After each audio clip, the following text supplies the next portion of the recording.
పూరా లోకల్. మిత్రులారా, నేను అంబర్పేటలో పుట్టినా, అంబర్పేటలోనే పెరిగినా. మా అక్కలు, మా చిన్నమ్మలు తరతరాల నుంచి ఈ బతుకమ్మ గుంటలో బతుకమ్మ ఆడేది. నేను చిన్న ఉన్నప్పుడు ఈత కూడా కొట్టినా. కానీ కొంత దుర్మార్గులు ఈ భూమిని ఏది మొహమ్మద్ ఆజం దగ్గర ఏదో కాగితం తెచ్చుకొని 35 ఏళ్ళు నడిపించిండ్రు. కానీ మా రేవంత్ రెడ్డి గారికి ఎందుకు చెప్తున్నానంటే, హైడా పెట్టినప్పుడు నాకేందో అర్థం కాలే.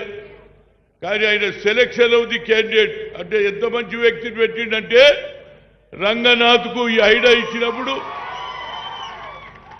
హైడా ఈ పవర్ ఇచ్చి ఈ ప్రాంతంలో అభివృద్ధి చేయాలని చెప్పిన 5 నెలలనే ఏప్రిల్, జనవరి, ఫిబ్రవరి, మార్చి, ఏప్రిల్లో పెట్టాడు.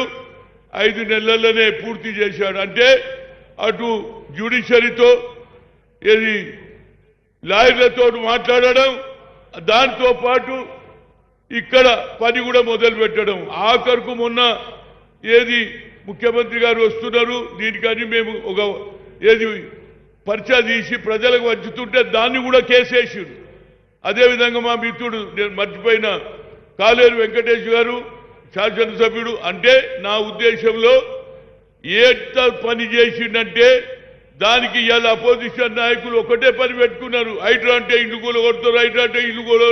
అరే కాదురా బాబు, ముఖ్యమంత్రి చెప్పుడు ఏ ఇండ్లు అయితే మూసమీలు మధ్యలో పోతున్నదో, పోతున్నదో వాళ్ళకు 2 బెడ్రూమ్ కట్టిస్తాడు. ఇవాళ గాజుల రామారంలో 300 ఎకరాలు కబ్జా చేసిండ్రు. ఎవరికి తెలియదు. హ్యాట్స్ ఆఫ్ టు రంగనాథ్ గారు. ఇవాళ రాష్ట్రానికి, మన తెలంగాణకు ఈ 15,000 కోట్ల రూపాయల ఆస్తిని కాపాడిండు. కనుక నా ఉద్దేశంలో ఇలాంటి భూములు ఎన్నో ఉన్నాయి నిజాం పీరియడ్లో. ఆయన కొద్దిగా పని ఎక్కువ చెప్పు, పని చేసే శక్తి ఉన్నది. ఎందుకు చెప్తున్నానంటే, నేను వెంగళరావు గారిని చూసిన selection of the IAS, selection of the IPS, ఆయనకు తెలియకుండా ఆఫీసర్లను మంచి వాళ్ళు పెట్టుకున్నారు కాబట్టి వెంగళరావుకు మంచి పేరు వచ్చింది. అట్లనే అలాంటి వ్యక్తులను మీరు ఆఫీసర్లను పెట్టుకుంటే మీకు మంచి పేరు వస్తుంది, రాష్ట్రానికి మంచి పేరు వస్తుంది.